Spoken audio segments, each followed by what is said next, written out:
પંચમહાલ જિલ્લા પુરવઠા અધિકારીની ટીમ દ્વારા ગોધરાથી બામરોલી રોડ પર તપાસ હાથ ધરાઈ હતી, જે અંતર્ગત ગાય સર્કલ પાસે અતુલ શક્તિથી લોડિંગ રિક્ષાનો શંકાના આધારે પીછો કરતા તેમાં 22 કટ્ટા ફોર્ટિફાઈડ ચોખાનો સરકારી જથ્થો મળી આવ્યો હતો,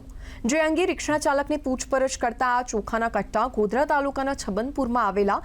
લાભુભાઈ સરપંચના ઘરે ઉતારવાના હોવાનું સામે આવ્યું હતું, જેને લઈને ટીમ દ્વારા અનાજ અને વાહન સહિત ₹5,10,370 મુદ્દામાલ જથ્થો સીઝ કર્યો હતો। ભારત સરકારની જુદી જુદી ગાઈડલાઈન અને જે જથ્થો જાહેર કરવાનો હોય છે રજીસ્ટ્રેશન કરાવીને એ પણ કરવામાં ન આવેલ હતો, જેથી બંને ગોડાઉન ખાતેથી 1279 કટ્ટા ચોખા છે, મકાઈ છે, બંટી છે, બાજરો છે,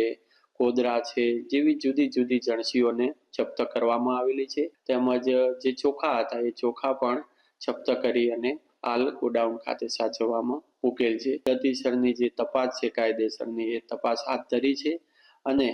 ત્યારબાદ છે એ આગળની કાર્યવાહી જે પણ કરવાની થશે એ કરીશું।